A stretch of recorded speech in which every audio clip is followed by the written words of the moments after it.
Allah subhanahu wa ta'ala in Surah An-Naml, verse 82, speaks about a sign that will happen before the day of judgment.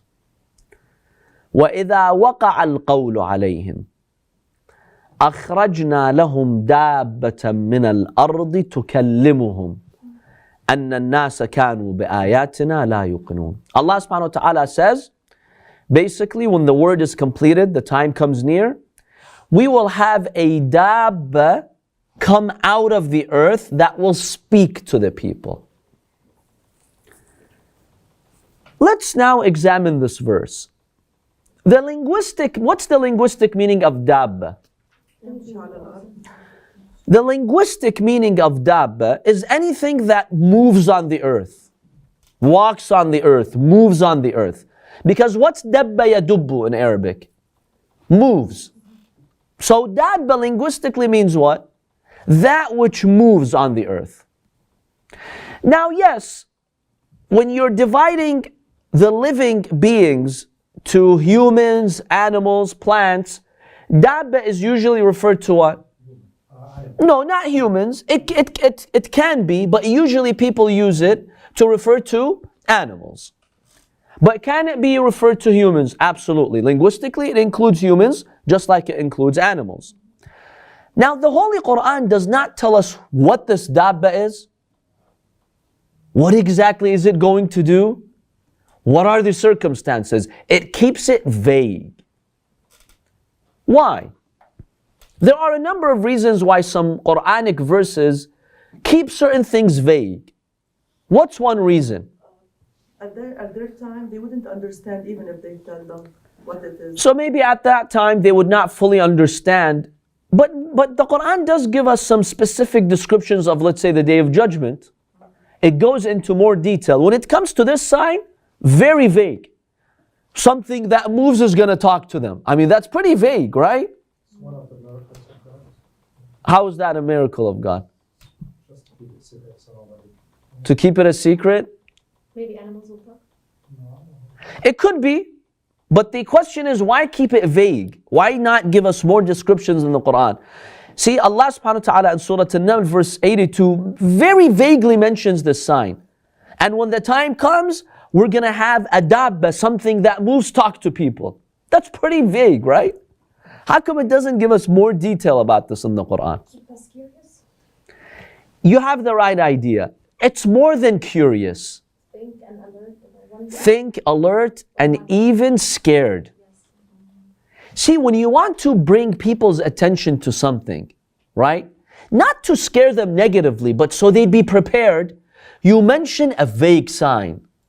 Because when you mention a vague sign, it sticks in people's mind. You know, what is this thing that's going to move, that's going to talk to us? When is this going to happen? It motivates them to be better prepared for the Day of Judgment. So yes, to get you curious, but there's also that element of maybe anxiety, fear. What is this going to be? So the believer says, let me be prepared for the Day of Judgment. Whatever that thing is, let me be prepared for it. If I'm a believer, Allah will save me. So this is one primary reason why the Quran has kept it vague. Yes. Oh, this is in the Hadith we have descriptions. But I'm saying the Quran itself, why did it keep it vague? In order to encourage people to learn more about this sign, and so that it moves them even more. Sometimes when you mention something vague, you actually capture people's attention more. I mean, imagine if the governor of Michigan says today in a press release, "Oh, people of Michigan, tomorrow something's gonna happen." And that's it. She ends the press conference. How do you think the citizens will react? Panic. Everyone will go into panic mode, right? But imagine if she tells you exactly what's going to happen tomorrow with details. Okay, you know, people will deal with it.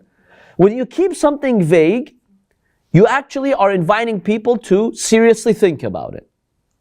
So now let's talk about the Hadith.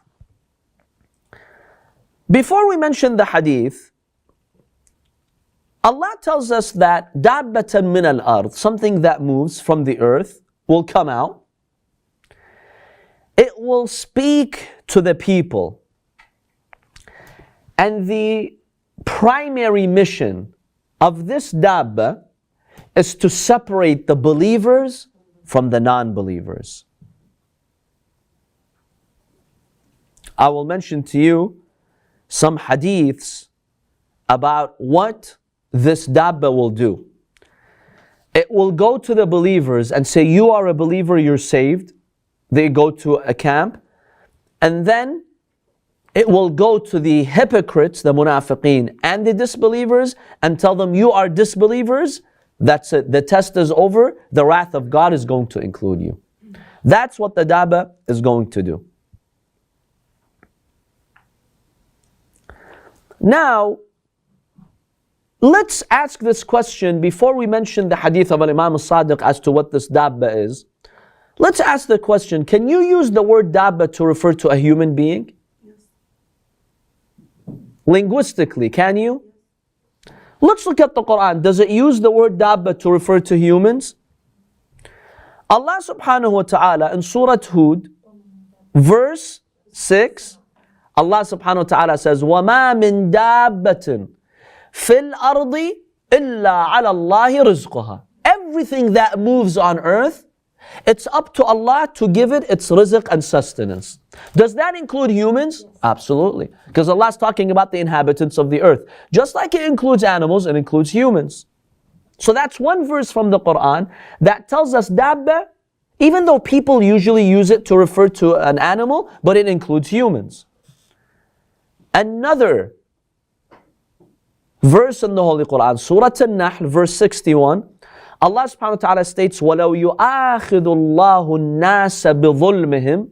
If Allah wanted to punish us for our dhulm and oppression, because Allah forgives us many times, but if He wanted to be strict with us, مَا تَرَكَ عَلَيْهَا مِن دَابَّةٍ. Allah would not leave any Daabba on earth, anything moving on earth. Does that include humans? Absolutely. And then we also have Surah Al-Anfal, verse 22. Allah says, إِنَّ شَرَّ الدَّوَابِّ عِنْدَ اللَّهِ الصُّمُّ الْبُكْمُ الَّذِينَ لَا يَعْقِلُونَ. Allah says, the most evil of dawab in God's eyes are those who are basically deaf and they have no intellect. Who's this referring to? Is God here reprimanding the animals? Of course not.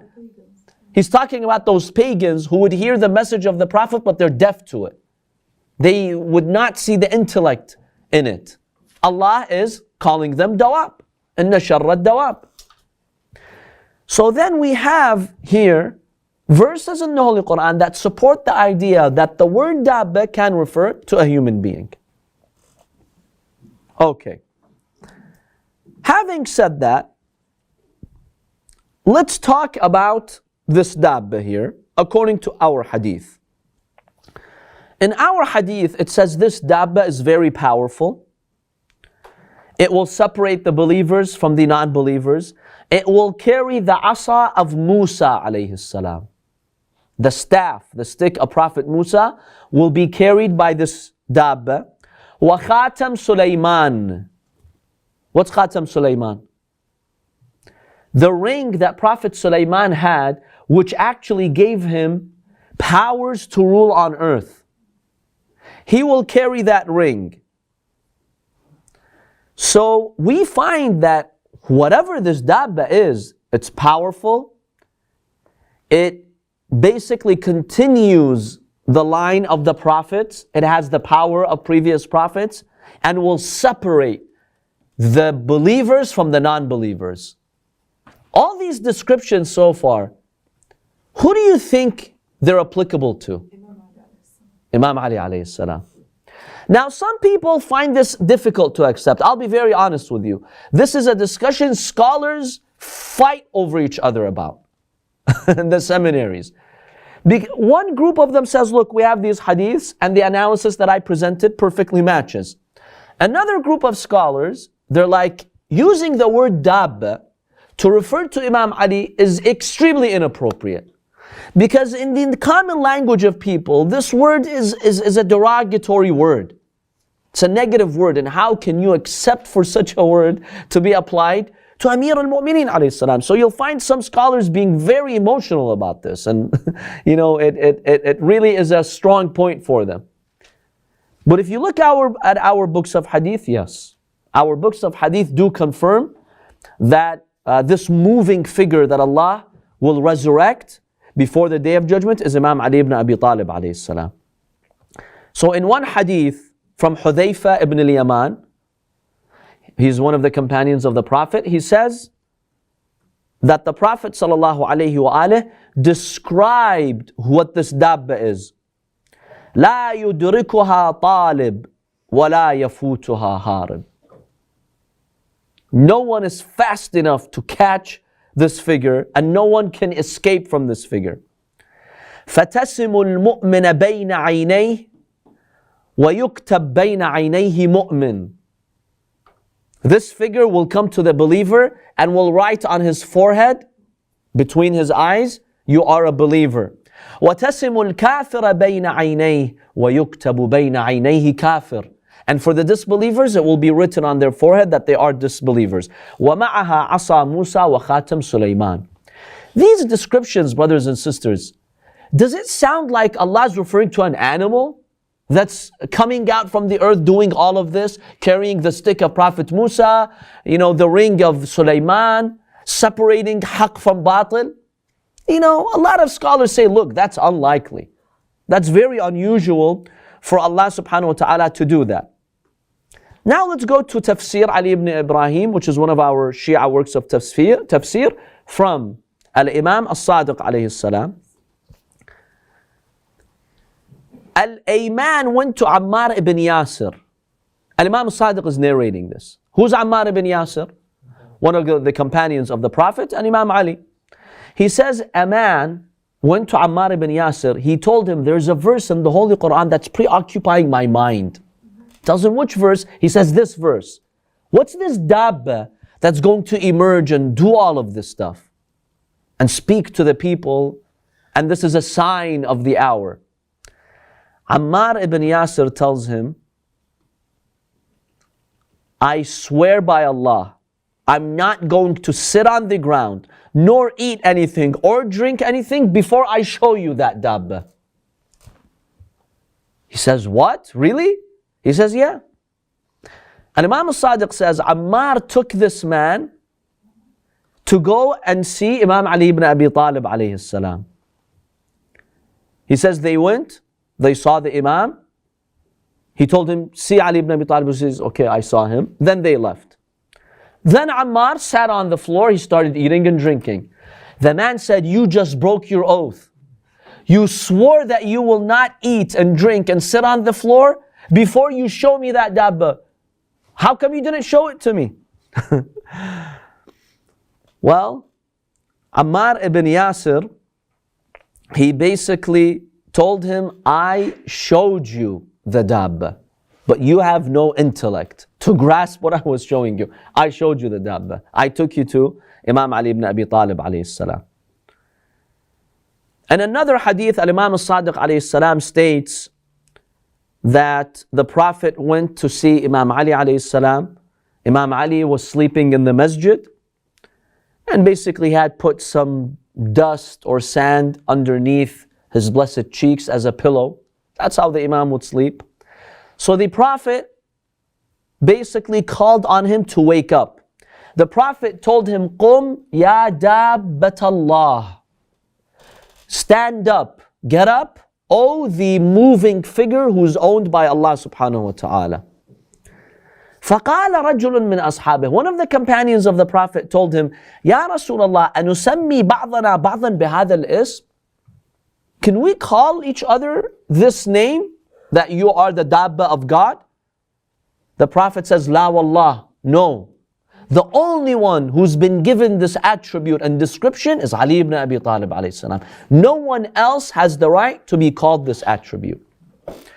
So we have these narrations, and then in the end of this hadith, the Prophet says, Ya Ali, إِذَا كَانَ آخِرُ الزَّمَانِ. At the end of times, Allah will cause you to emerge from the earth in the best looking form, and you will be carrying the stick of Prophet Musa, and basically you will separate the believers from the non-believers. So we have this as one of the signs of the day of judgment, that Imam Ali ibn Abi Talib alayhi salam will emerge and he will show the truth to everyone. Any questions about this sign? Yes. I find it very interesting that Imam Ali is the one who's going to come, not like Rasulullah alayhi salatu wasalam. Because people who were at the time of the Rasulullah, so they were all of them considered as believers. But after the Prophet died, then you'll make the difference between a mu'min and not a mu'min. And that's why maybe Imam Ali is the one who's going to come and say, see, Imam Ali ibn Abi Talib alayhi salam was given the title by the Prophet Al-Farooq, which now unfortunately has been given to other companions. We have this in our Sahih sources, and we can even demonstrate it in Sunni sources, that originally the Prophet gave the title Farooq to who? To Imam Ali. What does Farooq mean? Farooq comes from farq, which is to decipher. Farooq is the one who deciphers the falsehood from the truth. This is one of the titles of Imam Ali. Yes, they gave it to Umar ibn al-Khattab, Umar al-Farooq they call him. But Imam Ali ibn Abi Talib alayhi salam is the one who was given this title by the Prophet sallallahu alayhi wa alayhi. And also in a number of other hadiths, the Prophet makes it very clear to Ali ibn Abi Talib, oh Ali, you're the dividing line between haqq and batil. So maybe at the end of the times, before the day of judgment, Allah will dispatch Imam Ali ibn Abi Talib to complete this act of deciphering between the hypocrites and the believers.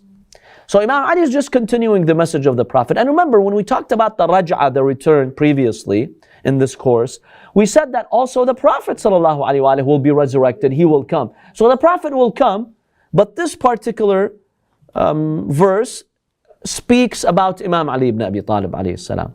Now those minority of scholars who have an issue with this being implemented on Imam Ali, they say it's another creature that we don't know exactly what it is. It will come and do what the hadiths state, but they're just not comfortable accepting that this is Imam Ali because of the word Daabba that they're sensitive about. What's your impression here, given what we've examined? Especially those of you who are more familiar with the Arabic language. Okay, if we consider the word abd, it meant a slave. It's a belittling like word. But if you say Abdullah, then it becomes a great, beautiful title. Daabbat al-Ard, that means it's a very... Okay, so you don't find any problem with it? Yes, sister. Do you find it problematic? Not really, because in Islam, since I was young, I know it's targhib wa tarhib. So when you were talking about like the element of being like on the lookout, to be alert, to be cautious, to not, So Allah gives us these signs, yes, to be cautious. But what about the Daabba being applied on Imam Ali alayhi salam? This particular point. I'm going to say something from a perspective of a teacher. We're all mammals, so it doesn't bother me. So I'm just like... So you don't find anything inappropriate about it? No, like she said, like... Dabbatullah, Abdullah. These Asma'Allah. Okay. We are, So there is a disagreement amongst scholars. Most of them have accepted these traditions, but some have disputed them. So that probably also yadubbu means make a huge sound. So most people will hear. Yes, it makes a noticeable movement. Right. Yeah. So that doesn't mean it's just related to an animal or to human being. No, we did mention, in the Quran 3 verses that are applied to human beings, but they're just like this title, being applied to the Imam. They just can't wrap their heads around it. Okay. In any case, these are some of the signs of the hour. فَقَدْ جَاءَ أَشْرَاطُهَا. Allah says, the signs of the hour have come. So be prepared for the day of judgment.